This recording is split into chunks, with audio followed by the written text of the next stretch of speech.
China is facing a major turning point with its new retirement age reform, the first change in over 70 years. As the country confronts an aging population and a shrinking pension fund, millions of workers will soon be affected.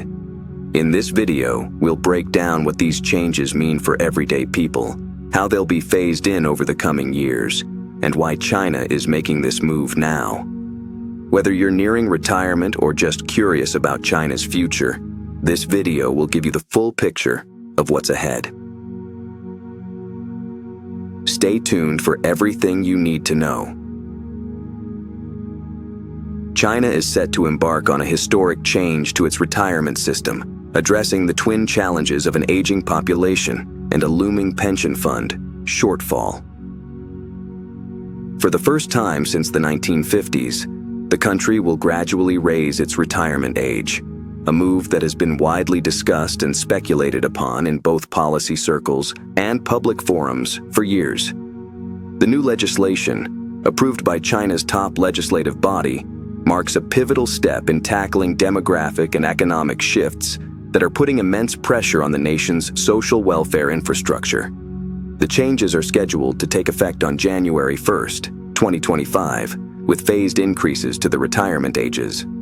For women in blue-collar jobs, the statutory retirement age will rise from 50 to 55, while women in white-collar professions will see their retirement age increased from 55 to 58. Meanwhile, men will see their retirement age go up from 60 to 63. This gradual raise will take place incrementally over the next 15 years, ensuring that the population has time to adapt to the new standards.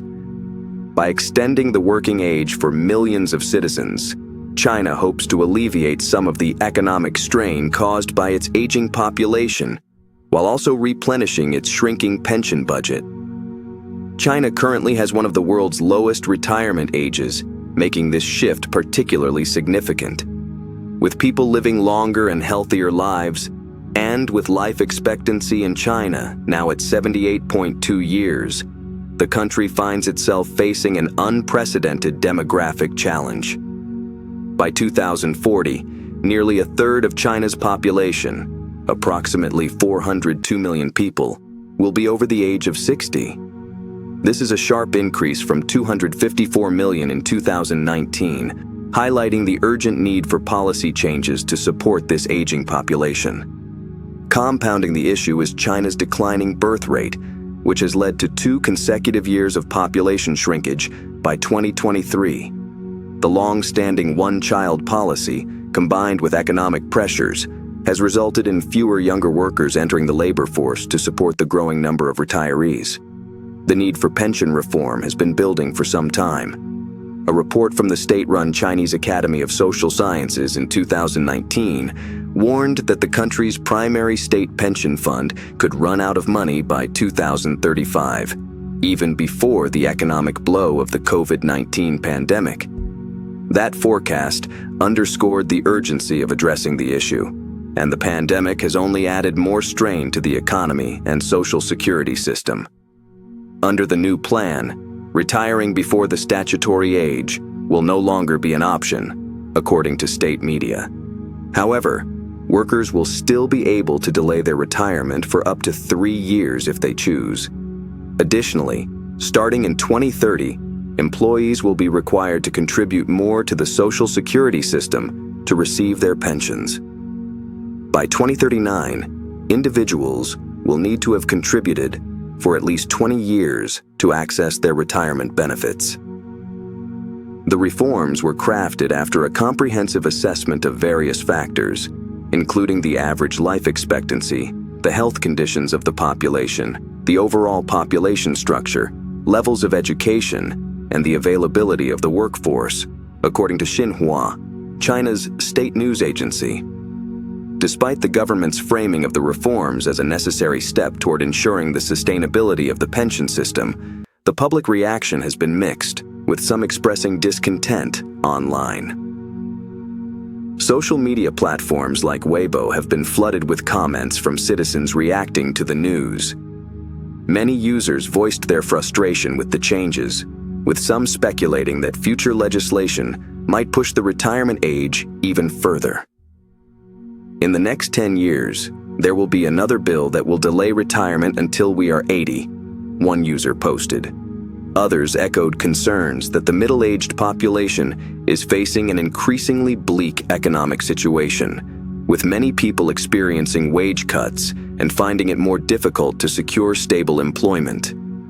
For those who are unemployed, the prospect of later retirement may seem especially daunting, as it extends the period of time they must find work in an increasingly competitive job market. However, not all reactions have been negative. Some individuals acknowledged that the change was inevitable, given global trends and the rising life expectancy in China. Comparisons have been drawn to Europe, where many countries already have retirement ages set between 65 and 67 for men and 60 for women. This was expected. There isn't much to discuss. One Weibo user commented, suggesting that China is simply catching up to global norms in terms of retirement policy. Beyond the immediate impact on individual workers, the changes point to deeper structural issues within China's demographic and economic landscape. Over the next decade, roughly 300 million people aged 50 to 60 will leave the workforce, representing China's largest age group, almost as large as the population of the United States. The question of who will care for these individuals as they retire looms large, especially as family sizes have shrunk due to the one-child policy. The traditional model of children caring for their elderly parents may become unsustainable as the ratio of younger to older citizens continues to skew toward the latter. China's slowing economy adds another layer of complexity to the issue.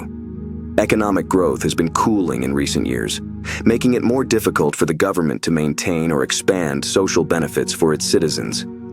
The country faces a conundrum: how to provide for its growing elderly population without placing unsustainable burdens on the working-age population or the government's budget.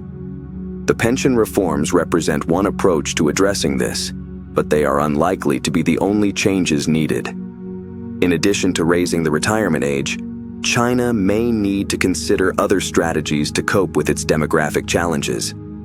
Boosting the birth rate has already become a policy priority, with the government introducing various incentives for families to have more children. However, these efforts have yet to show significant results, and reversing the trend of population decline may take decades, if it happens at all.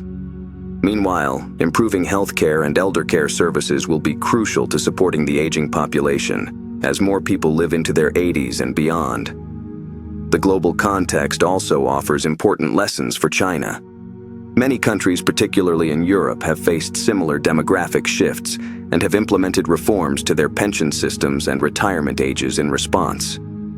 However, China's situation is unique in its scale, as it must navigate these changes with a population of over 1.4 billion people. The government's challenge will be to balance economic necessity with the needs and concerns of its citizens, many of whom are already feeling the strain of a rapidly changing society. While the decision to gradually raise the retirement age in China is aimed at addressing long-term economic and demographic challenges, it also presents significant social implications. The reforms may ease the pressure on the pension fund and mitigate the impact of an aging population. But for many Chinese citizens, these changes come with a sense of uncertainty and concern. One of the primary concerns is the strain this will place on the current workforce, particularly those approaching retirement age. Many middle-aged workers feel caught in a bind, faced with wage stagnation and job insecurity, and now they will need to work longer before they can retire. In China, the middle-aged population, especially those in blue-collar jobs, are already experiencing increasing difficulty in maintaining employment as younger, more technologically adept workers enter the labor market. For these individuals, the prospect of an extended working life feels like an added burden rather than an opportunity to continue contributing to society. The policy could also disproportionately affect women, who, despite the staggered retirement age for blue-collar and white-collar jobs, may still face challenges in balancing work and caregiving responsibilities, particularly in a society where caring for aging parents and in-laws remains a significant cultural expectation. Moreover, the shift in the retirement age comes at a time when China's social safety net is already under strain. With the rise in life expectancy, the country is witnessing an increasing need for elder care services. Yet, as the birth rate continues to decline, there will be fewer younger people to provide care for the aging population. In many cases, elderly citizens rely heavily on their children or relatives for support. But, with smaller family sizes resulting from decades of the one-child policy, this traditional model is becoming less viable. For those without sufficient family support, the state-run elder care system may struggle to meet growing demand, especially in rural areas where resources are more limited. For younger generations, the prospect of working longer may be daunting, but they are also being called upon to contribute more to the social security system over their working lives. The requirement that workers must clock at least 20 years of contributions by 2039 in order to receive a pension represents a significant change in the social contract. While this is intended to bolster the pension fund, it could also increase pressure on young workers already grappling with rising living costs, housing prices, and the burden of supporting both their children and aging parents. On a broader scale, these reforms underscore the complex balancing act China faces as it transitions to a more aged society. The government's efforts to tackle the demographic crisis through both pension reform and incentives to increase the birth rate are necessary, but they are long-term solutions that will take years, if not decades, to bear fruit. In the meantime, the country must also grapple with the immediate needs of its aging population. Improving healthcare access, expanding elder care services, and ensuring that the workforce is prepared for longer careers are all critical components of this transition. Ultimately, while the retirement age increase is an important step in addressing China's demographic challenges, it is far from a panacea. The success of these reforms will depend on how well they are implemented and how effectively they are supported by broader social policies aimed at addressing the changing needs of the population. For millions of Chinese citizens, the road ahead may be uncertain, but the direction is clear. China must adapt to its aging society or face even greater challenges in the years to come. Thanks for tuning in. China's retirement reforms will impact millions, and understanding these changes is key. If you found this video insightful, be sure to like, share, and subscribe for more updates on global shifts and how they affect us all. Join the conversation. Leave your thoughts in the comments below.